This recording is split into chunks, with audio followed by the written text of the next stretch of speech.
ضلع مکانی الشیخ عبد القادر جیلانی رحمۃ اللہ تعالی علیہ، آپ کا عرس مبارک بنام بڑی 11ویں شریف کے حوالہ سے انعقاد پذیر ہوتا ہے۔ اسی ضمن میں آج کا درس سورہ یونس 11واں پارہ اور آیات 62، 63 اور 64۔ یہ میں آیات کا نمبر اور سورہ مبارکہ کا نام اور پارہ کا تذکرہ اس لیے کر رہا ہوں کہ آپ گھر جا کر اسی 11ویں پارے کو کھولیں، سورہ یونس کی ان آیات کو بار بار تلاوت کریں، ہو سکے تو ترجمہ و تفسیر بھی دیکھیں، خصوصاً تبیان القرآن علامہ غلام رسول سعیدی صاحب کی تفسیر اور ضیاء القرآن حضور ضیاء الامت پیر محمد کرم شاہ الازہری رحمۃ اللہ علیہ کی تفسیر، علامہ لوسی کی روح المعانی دیکھیں، تفسیر تبری دیکھیں، دیگر جتنے آپ نے ذوق کے مطابق ان تفاسیر کو کنسلٹ کریں اور ان آیات کو مزید ڈیٹیل میں سمجھنے کی کوشش کریں۔ حضرات محترم، ہمارے معاشرے میں ولی بھی ہم اپنی پسند کے بناتے ہیں، جو ہمارے دل کو بہا جائیں ہم کہتے ہیں یہ ولی ہے، جو پسند نہ آئے وہ جیسا بھی ہو ہم انکار کر جاتے ہیں۔ قرآن و حدیث نے ولایت کا اور ولی کا ایک کرائٹیریا مقرر کیا ہے۔ اللہ تبارک و تعالیٰ نے ارشاد فرمایا، الا ان اولیاء اللہ لا خوف علیہم ولا هم یحزنون، خبردار بے شک اللہ کے جو ولی ہیں نہ انہیں کوئی خوف ہے اور نہ انہیں کوئی غم ہے۔ حیران کن بات یہ ہے کہ اللہ نے شان پہلے بیان فرمائی، عظمت پہلے بیان فرمائی، اور تعارف ولی کون ہے اس کا بعد میں رکھا۔ اور ہماری کم علمی یہ ہے کہ ہم شان تو بیان کرتے ہیں، علامات اور تعارف ولی وہ بیان نہیں کرتے۔ ایک آیت میں شان بیان فرمائی اور 2 آیات میں تعارف اور علامات بیان فرمائی۔ ارشاد فرمایا الا تنبیہ کے لیے ہوتا ہے، جس طرح ہم تقریر کرتے ہوئے کہتے ہیں نا کہ جی میری بات بڑی توجہ سے سنیں، ہم تن گوش ہو کے سنیں، بڑی یکسوئی کے ساتھ میری بات سنیں، میری طرف متوجہ ہو جائیں، عربی میں اسے کہا جاتا ہے الا، خبردار، ہوش کے ساتھ، دل جمی کے ساتھ، یکسوئی کے ساتھ تنبیہ ہوگی۔ پھر فرمایا انا، اب عربی میں انا انا یہ 2 الفاظ ہیں، 2 حروف ہیں، یہ دونوں تحقیق کے لیے آتے ہیں، شک اور شبے کو دور کرنے کے لیے آتے ہیں۔ الا، خبردار، انا، بے شک، اولیاء اللہ، اللہ کے جو ولی ہیں، ولی کی جمع اولیاء ہے، اللہ کے جو ولی ہیں، اللہ کے جو دوست ہیں، اللہ کے جو مقرب ہیں، اللہ کے جو محبوب ہیں، اللہ کے دین کے جو مددگار ہیں، لا خوف علیہم، ان پر کوئی خوف نہیں ہے، ولا هم یحزنون، نہ انہیں دنیا میں کوئی غم ہے نہ انہیں آخرت میں کوئی غم ہوگا۔ یہ شان ہے ولی کی۔ آگے ارشاد فرمایا کہ ولی ہیں کون؟ فرمایا الذین آمنوا، جو ایمان لائے، وکانوا یتقون، اور تقوی اختیار کرتے رہے۔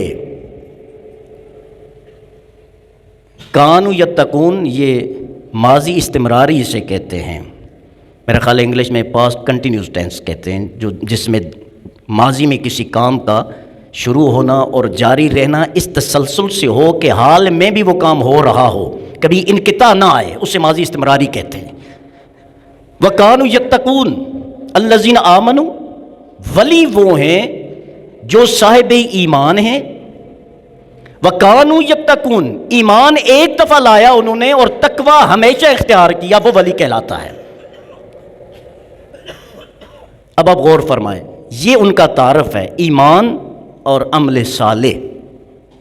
ولی کوئی انوکھی چیز نہیں ہے، ولی کوئی انوکھی مخلوق نہیں ہے، ولی بھی انسان ہوتا ہے، ولی اللہ کا بندہ ہوتا ہے، ولی رسول اللہ صلی اللہ علیہ وسلم کا مطیع اور فرما بردار ہوتا ہے، ولی اللہ کی اطاعت کرنے والا ہوتا ہے اور رسول اللہ صلی اللہ علیہ وسلم کی سنت مطہرہ پر عمل پیرا ہوتا ہے، اسے ولی کہتے ہیں۔ اور دوسرا کیا ہے؟ کانوا یتقون، اللہ کا خوف اس کے دل میں موجود رہتا ہے ہمیشہ۔ اس کا لگاؤ دولت کے ساتھ نہیں ہوتا، اس کا لگاؤ اچھی اور بڑی گاڑیوں کے ساتھ نہیں ہوتا، اس کا لگاؤ بینک بیلنس زیادہ سے زیادہ کرنے میں نہیں ہوتا، وہ پروٹوکول کا دل دادا نہیں ہوتا، وہ امیروں کے ساتھ دوستی کرنے میں اپنا وقت برباد اور تباہ نہیں کرتا، وہ جو ہے بڑی بڑی عمارتیں اور محلات بنانے کا شوقی نہیں ہوتا، اس کا شوق ایک ہی ہوتا ہے کہ یا اللہ مجھے اپنی بارگاہ میں قبول فرما دے، مجھے اپنی رضا عطا فرما دے اور مجھے گناہوں سے محفوظ فرما دے۔ اس کی کوشش یہ ہوتی ہے اور اسے کیا کہتے ہیں؟ ولی کہتے ہیں۔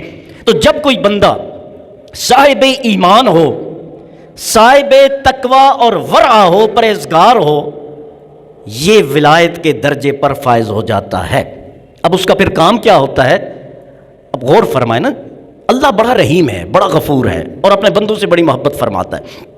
حدیث قدسی ہے، نبی اکرم صلی اللہ علیہ وسلم نے ارشاد فرمایا، اللہ تعالیٰ ارشاد فرماتا ہے کہ میں جس بندے سے محبت کرتا ہوں نا تو پھر جبریل کو بلاتا ہوں اور جبریل کو حکم دیتا ہوں کہ جبریل دنیا میں فلاں شہر، فلاں بستی، فلاں گھر میں فلاں بندہ جس سے اس کا رب محبت کرتا ہے، تو بھی اس سے محبت کر اور فرشتوں کو بھی حکم دے وہ بھی اس سے محبت کریں۔ تو اللہ بھی محبت فرماتا ہے، جبریل بھی محبت کرتا ہے اس بندے سے، اور اللہ کی نورانی مخلوق بھی محبت کرنا شروع کر دیتی ہے۔ پھر اللہ فرماتے ہیں جبریل اب فرشتوں کو حکم دو کہ اہل زمین کے دلوں میں اس میرے بندے کی محبت ڈال دے۔ تو پھر کیا ہوتا ہے کہ دنیا والے بھی اس سے محبت کرنا شروع کر دیتے ہیں۔ اب تھوڑا سا آپ ہسٹری میں جائیں، حضرت پیر سید نیک عالم شاہ رحمۃ اللہ تعالی علیہ، آپ کا مزار پہلے کہاں تھا اب کہاں ہے؟ حضرت عارف کھڑی اور حضرت پیرا شاہ غازی رحمۃ اللہ تعالی علیہما، ان کا مزار کہاں ہے؟ کھڑی شریف میں ہے۔ کھڑی شریف میں آج آبادی کتنی ہے؟ کھڑی شریف آج آبادی سے کتنا دور ہے؟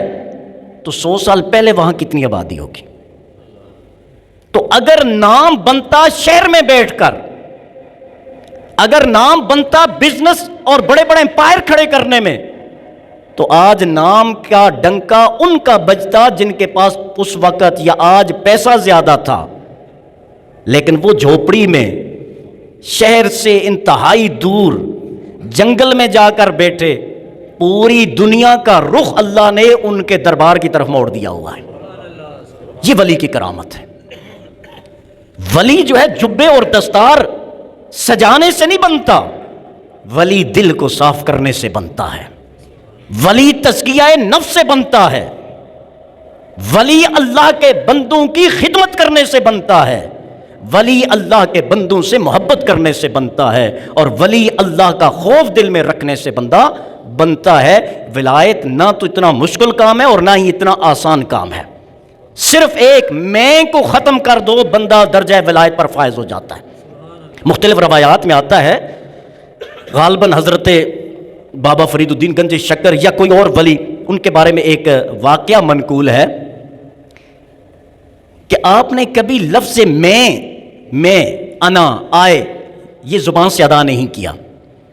تو ایک بندہ بڑا ہوشیار تھا، وہ کہنے لگا کہ نہیں میں ان سے یہ لفظ کہلوا کے چھوڑوں گا۔ وہ ان بزرگوں کے پاس چلا گیا، بڑا سوچ بچار کرنے کے بعد اس نے ایک سوال تیار کیا اور جا کے ان بزرگوں سے کہا کہ جناب شیطان کو کس چیز نے راندہ درگاہ کیا؟ اللہ کی بارگاہ سے لعین اور رجیم اور شیطان وہ بنا، ایک نقطہ مجھے فرما دیجئے وہ کون تھا؟ اب اس کا جواب کیا ہے؟ میں انا خلقتنی انت خلقتنی من تین انت خلقتہ من تین وخلقتنی من نار، یا اللہ آدم علیہ السلام کو آپ نے مٹی سے پیدا کیا ہے، مجھے آگ سے بنایا ہے، آگ مٹی سے افضل ہے، لہٰذا میں آدم سے افضل ہوں، نعوذ باللہ۔ تو بزرگ فرمانے لگے ظہر کی نماز پہ مجھ سے ملنا، نماز کے بعد مجھ سے ملنا اور تیرے سوال کا جواب دوں گا۔ وہ بڑا ایکسائٹڈ تھا کہ اس کا جواب میں کے علاوہ کوئی ہے ہی نہیں۔ وہ آیا، جس نماز سے فارغ ہوئے ان بزرگوں نے ارشاد فرمایا وہ شخص کہاں ہے جس نے شیطان کے بارے میں مجھ سے سوال کیا تھا، وہ کون ہے؟ وہ دور بیٹھا ہوا کہنے گا حضرت میں ہوں۔ تو آپ فرمانے لگے اسی لفظ نے شیطان کو ذلیل کیا تھا۔ تو یہ لفظ میں جب انسان کے دل سے نکل جاتا ہے پھر اللہ کا جلال اس کے دل میں آ جاتا ہے، اللہ کا نور اس کے دل میں آ جاتا ہے، اور جب نور خدا اور نور مصطفیٰ انسان بندہ مومن کے دل میں آ جائے تو وہ ولی حقیقی بن جاتا ہے۔ اب آپ کو بتاؤں ولی کا مقام کیا ہے۔ حضرت اویس کرنی رضی اللہ تعالیٰ عنہ کون تھے؟ وہ صحابی تھے؟ نہیں، وہ کیا ہیں؟ تابعی ہیں، ولی ہیں۔ ان کا مقام کیا ہے؟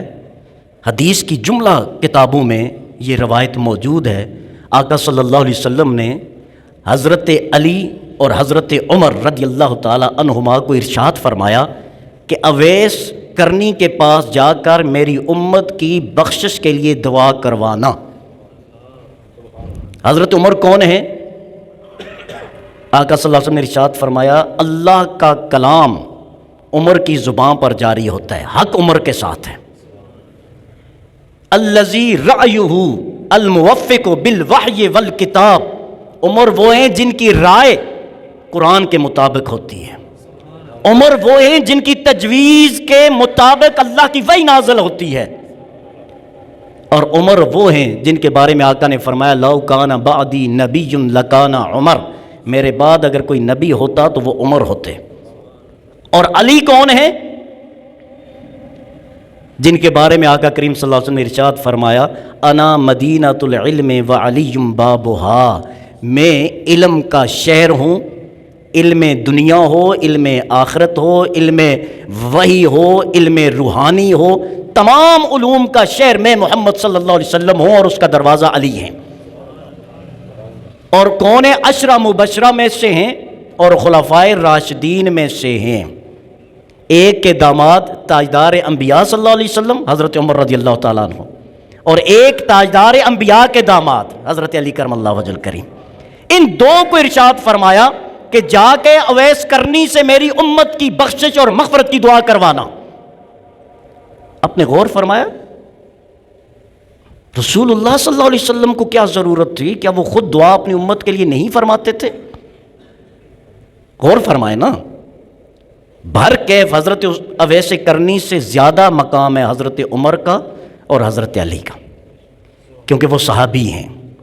جتنی مرضی ولیوں کو آپ شان دیں، عظمت دیں، تابعین کو، تبع تابعین کو، لیکن ساری دنیا کے تابعین، تبع تابعین، مومنین، اولیاء، صلحاء، اتقیاء، اصفیاء، اقطاب، سارے بھی مل جائیں ایک ادنا صحابی کی گرد راہ کو نہیں پہنچ سکتے۔ یہ صحابی کا مقام ہے، کیونکہ جو اعزاز اور انفرادیت اللہ نے اپنے محبوب کے صحابہ کو عطا فرمائی ہے وہ اور کسی کے حصے میں نہیں آئی۔ تو آقا صلی اللہ علیہ وسلم جلیل القدر دو اپنے اصحاب کو حضرت علی رضی اللہ تعالی، حضرت اویس کرنی رحمت اللہ تعالی علیہ آپ کے پاس بھیجتے ہیں، اور پیغام کیا ہے کہ ان سے کہنا میری امت کے لیے دعا کریں۔ یا رسول اللہ آپ خود دعا فرمائیں نا۔ آقا صلی اللہ علیہ وسلم کی دعا سے بڑھ کے کسی اور کی دعا ہے؟ بتلانا مقصود یہ تھا کہ میری امت کے ولی کی یہ شان ہے کہ اس کا نبی بھی اس کے لیے دعائے مغفرت کے لیے پیغام بھیج رہا ہے، یہ ولایت ہے۔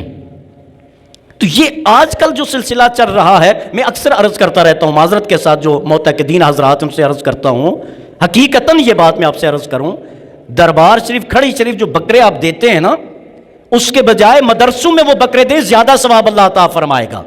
اور صاحب مزار عارف کھڑی رحمت اللہ علیہ اور حضرت پیرا شاہ غازی رحمت اللہ علیہ کو بھی زیادہ ثواب اللہ عطا فرمائے گا، کیونکہ یہ جو صدقہ جو اپنے ہاتھ سے غرباء اور مساکین کو آپ دو گے اللہ کو وہ زیادہ پسند ہے بنسبت اس کے کہ مشکوک جگہ پہ جا کر وہ بکرے اور چڑھاوے آپ چڑھا کے آتے ہیں۔